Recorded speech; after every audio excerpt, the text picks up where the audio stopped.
Straight of Hormuz पर 24 घंटे नहीं बीते थे कि डोनाल्ड ट्रंप ने पलटी मार ली, यू टर्न ले लिया, जैसा कि जाना जाता है उन्हें। और अब यूँ कह रहे हैं कि 20% टैक्स की जगह आप एक काम करिए, आप यूएस में इन्वेस्ट कर दीजिए। ये शर्त रखी है उन्होंने, ये terms and conditions Donald Trump की ओर से रखी गई हैं। मंगलवार को सोशल मीडिया के जरिए उन्होंने कहा कि ईरान को छोड़कर हॉर्मुज सभी तरह के जहाज़ों के लिए खुला हुआ है। उन्होंने ये भी कहा कि खाड़ी देशों के साथ, गल्फ कंट्रीज के साथ व्यापार और निवेश समझौता, इन्वेस्टमेंट ट्रीटी उस 20% शुल्क की जगह लेंगे जो जहाज़ों को हॉर्मुज से गुजरने के लिए देना पड़ता था, जिसका प्रपोजल उन्होंने एक दिन पहले दिया था। और अब डोनाल्ड ट्रंप ये कह रहे हैं कि 20% जो फीस लगनी थी उसमें तो आपको छूट मिल जाएगी, लेकिन आप इन्वेस्टमेंट अमेरिका में आकर करें। और वो गल्फ कंट्रीज को ये कह रहे हैं कि ईरान को छोड़कर सबको अलाउड है। डोनाल्ड ट्रंप की विदेश नीति हमेशा से कैरेट एंड स्टिक अप्रोच वाली रही है, यानी कि इनाम और दंड उनकी मशहूर art of the deal strategy पर आधारित है। स्ट्रेट ऑफ हॉर्मुज को लेकर 24 घंटे के अंदर अंदर उनके बयानों में आया यू टर्न इसी दबाव बनाने की पॉलिसी का हिस्सा लग रहा है। लेकिन सवाल यह है कि ये ट्रंप का कैरेट एंड स्टिक अप्रोच है क्या? ये कैसा दांव है? अब स्टिक की अगर बात करें तो स्टिक मतलब दंड देना या दबाव बनाना। ट्रंप ने पहले घोषणा की कि अमेरिकी नौसेना हॉर्मुज से गुजरने वाले जहाजों को सुरक्षा देगी और इसके बदले 20% का भारी शुल्क, टोल लेगी या फी लेगी, और साथ ही ईरान की पूरी तरह से आर्थिक नाकेबंदी पर भी जोर देगी। ये वैश्विक व्यापार और गल्फ कंट्रीज के लिए एक बड़ा आर्थिक झटका था। अब तो रही स्टिक अप्रोच।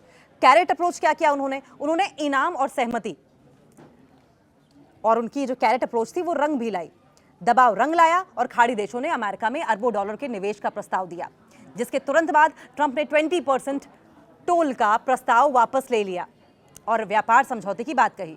हालांकि ईरान के लिए स्टिक अभी भी जारी है, क्योंकि रास्ता उसके लिए बंद है। अमेरिकी राष्ट्रपति डोनाल्ड ट्रंप ने हॉर्मुज स्ट्रेट को लेकर एक बड़ी बात कह दी है, जिससे ईरान की चिंता को बढ़ा दिया है। ट्रंप का यह कहना है कि ईरान को छोड़कर सभी देशों के जहाजों के लिए हॉर्मुज स्ट्रेट खुला हुआ है। ऐसा इसलिए है क्योंकि ईरान की लीडरशिप झूठी, हिंसक और बुरी नीयत वाली है, जो उन्हें पूरी तरीके से बर्बादी के रास्ते पर ले जा रही है। उन्होंने कहा कि इसलिए हम हॉर्मुज में पूरी तरह से नाकेबंदी करेंगे, लेकिन सिर्फ उन जहाज़ों पर जो ईरानी बंदरगाहों से आ रहे हैं या फिर जा रहे हैं। सिर्फ ईरान के जहाज़ों को छोड़कर किसी और जहाज को हम कुछ नहीं कहेंगे, या ईरानी कार्गो से जुड़ा कोई भी सामान ले जाया जा रहा हो उस पर प्रतिबंध लगाएंगे। ट्रंप ने सोशल मीडिया पर एक पोस्ट लिखी, अमेरिकी सेना की जबरदस्त ताकत की वजह से तेल का फ्लो पहले से कहीं ज्यादा हो रहा है। सारा क्रेडिट डोनाल्ड ट्रंप अमेरिका को दे रहे हैं, खुद को दे रहे हैं, कि हमारी वजह से जो ऑयल फ्लो है वो ज्यादा अच्छी तरीके से हो रहा है। वॉर सेक्रेटरी पीट हेग्सेथ, जॉइंट चीफ्स ऑफ स्टाफ के चेयरमैन डैन केन और यूनाइटेड स्टेट्स सेंट्रल कमांड के कमांडर एडमिरल ब्रैड कूपर को खास सलाम। यानी कि सारा का सारा क्रेडिट खुद को देना, अपने अधिकारियों को देना और अपनी कंट्री को देना, सब कुछ इन्हीं के इर्द गिर्द है। इस यू टर्न की असली वजह क्या हो सकती है? नंबर 1, इंटरनेशनल लॉ का दबाव। इंटरनेशनल मैरीटाइम ऑर्गेनाइजेशन यानी कि आईएमओ ने यह साफ कर दिया है कि अंतर्राष्ट्रीय जलमार्ग में ऐसा टैक्स वसूलने का अमेरिका के पास कोई कानूनी अधिकार ही नहीं है। ये बहुत क्लियर कह दिया। एक तो वजह ये रही कि जब अधिकार ही नहीं है तो आप कैसे टोल फ्री लेंगे? तो इसका मतलब यह हुआ कि आप और कोई बहाना देकर यू टर्न मार लें, ध्यान भटका दें और अपना मतलब निकाल लें, और वही डोनाल्ड ट्रंप की ओर से किया गया। Number 2, business mindset. Donald Trump का बिजनेस माइंडसेट, बड़े बिजनेसमैन है वो। ट्रंप ने खुद व्हाइट हाउस की प्रेस कॉन्फ्रेंस में माना कि गल्फ कंट्रीज ने उनसे कांटेक्ट किया और कहा कि हम टैक्स की बजाय अमेरिका में अरबों डॉलर का सीधा सीधा निवेश करना चाहते हैं। ट्रंप को टैक्स वसूलने के झंझट से बड़ा फायदा सीधे सीधे मिल गया, सीधे अमेरिकी फैक्ट्रियों और नौकरियों में इन्वेस्टमेंट के रूप में मिल गया है। 20% की टैक्स की जगह निवेश की जब शर्त रखी गई तो कैसे हाथों हाथ इस प्रपोजल को डोनाल्ड ट्रंप ने लपक लिया। उन्होंने कहा कि मिडिल ईस्ट के नेताओं के साथ बहुत फायदेमंद बातचीत के आधार पर मैंने ये फैसला लिया है, मैंने ये डिसीजन लिया है कि 20% अमेरिकी रीइंबर्समेंट फीस की जगह ट्रेड और इन्वेस्टमेंट की डील की जाए, जो अलग अलग खाड़ी देश, अलग अलग गल्फ स्टेट्स अमेरिका के साथ करेंगे। ये इन्वेस्टमेंट बहुत बड़े होंगे, लेकिन साथ ही उनके और उनके भविष्य के लिए बहुत अच्छे भी होंगे। डोनाल्ड ट्रंप ये कह रहे हैं कि गल्फ कंट्रीज के लिए भी बहुत अच्छा होगा, हमारे लिए भी बहुत अच्छा होगा। जैसा कि सभी जानते हैं कि इतिहास में किसी भी देश के मुकाबले अमेरिका में हमारा डॉलर इन्वेस्टमेंट सबसे ज़्यादा है, लेकिन ये नए इन्वेस्टमेंट और उस संख्या को और बढ़ा देगा। और हम देखेंगे कि अमेरिका में ऐतिहासिक स्तर पर फैक्ट्रियां, प्लांट और उपकरण आएंगे, जिससे कि लाखों और अच्छी सैलरी वाले अमेरिकी और अमेरिका में काम करने वाले लोगों को नौकरियां पैदा होंगी। यानी कि यहां पर भी अगर आप देखें तो डॉलर और अमेरिकन डॉलर कैसे मजबूत होगा, इसका भी पूरा बंदोबस्त डोनाल्ड ट्रंप ने कर लिया है। डोनाल्ड ट्रंप का मिडिल ईस्ट और गल्फ कंट्रीज को लेकर एक बहुत ही क्लियर और सोचा समझा ट्रांजैक्शनल एक्शन प्लान है। ट्रंप दुनिया को एक बिजनेस की तरह देखते हैं, जहां सुरक्षा मुफ्त में नहीं मिलती, सुरक्षा की कीमत चुकानी पड़ती है। उनका मानना यह है कि अगर अमेरिकी सेना खाड़ी देशों के तेल और समुद्री रास्तों की सुरक्षा कर रही है तो उसकी कीमत इन अमीर देशों को चुकानी ही पड़ेगी, फ्री में कुछ नहीं मिलेगा। प्योर बिजनेस माइंडसेट है डोनाल्ड ट्रंप का। मिडिल ईस्ट को टारगेट करने के इस एक्शन प्लान और इससे ट्रंप यानी कि अमेरिका को होने वाले फायदों का पूरा अगर आप इक्वेशन समझेंगे तो ऐसे समझिए, सुरक्षा के बदले सीधे निवेश की मांग कर रहे हैं, सिक्योरिटी फॉर कैश। ट्रंप का प्लान खाड़ी देशों को यह साफ संदेश देना है कि अमेरिका अब उनके लिए मुफ्त का वॉचमैन नहीं बनेगा। उन्होंने पहले 20% रीइंबर्समेंट फीस की धमकी देकर डराया और फिर उसे मैसिव इन्वेस्टमेंट में बदल दिया।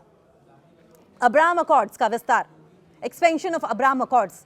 ट्रंप का राजनीतिक प्लान सऊदी अरब और दूसरे गल्फ कंट्रीज पर प्रेशर बनाना है कि वे इजराइल को पूरी तरीके से मान्यता दे दे।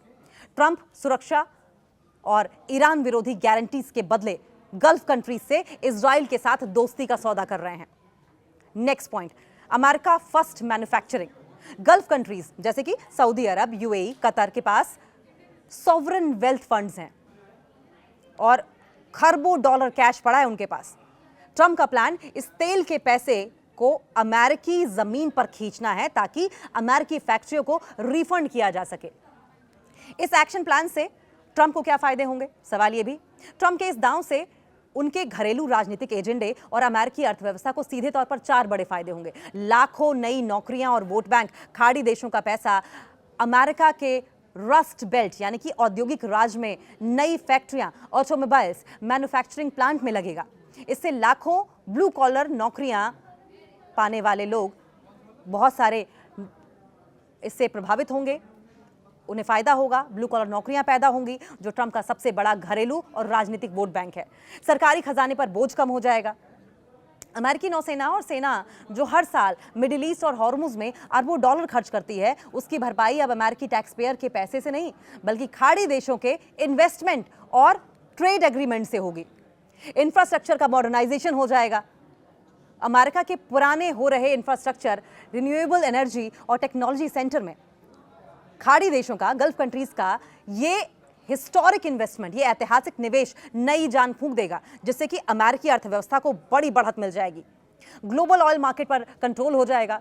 गल्फ कंट्रीज को अपने पाले में रखकर और ईरान को पूरी तरीके से अलग थलग करके ट्रंप इंटरनेशनल लेवल पर वैश्विक तेल की कीमतों और सप्लाई चेन की चाबी अपने हाथ में रखना चाहते हैं। ईरान के पास कभी भी परमाणु हथियार न होने देना। ट्रंप ने पोस्ट में आगे लिखा है कि अमेरिका फिर से जीत रहा है, ऐसी जीत जो पहले कभी नहीं देखी गई है। ईरान द्वारा लाखों लोगों, जिनमें 52,000 प्रदर्शनकारी भी शामिल थे, उनको मारने के दिन अब खत्म हो गए हैं। और सबसे जरूरी बात यह है कि ईरान के पास कभी भी परमाणु हथियार होगा, कभी नहीं होगा। बहुत ही कॉन्फिडेंटली कह रहे हैं वो। इस मामले पर ध्यान देने के लिए धन्यवाद भी कह रहे हैं। डोनाल्ड ट्रंप के लिए ईरान के परमाणु हथियार, वो कह रहे हैं कि बनाने से रोकना सिर्फ एक अंतर्राष्ट्रीय सुरक्षा का मुद्दा नहीं है, बल्कि ये एक निजी राजनीतिक साख, अमेरिकी प्रभुत्व और मिडिल ईस्ट के पूरे पावर बैलेंस से जुड़ा बेहद संवेदनशील मामला है। ट्रंप को ईरान के परमाणु कार्यक्रम को रोकने की इतनी बड़ी खुशी और इसके पीछे के मुख्य कारणों को आप 4 बिंदुओं में आसानी से समझ सकते हैं। पहला ये कि इजराइल और गल्फ कंट्रीज, गल्फ स्टेट्स की सुरक्षा। सबसे मजबूत अमेरिकी साथी है।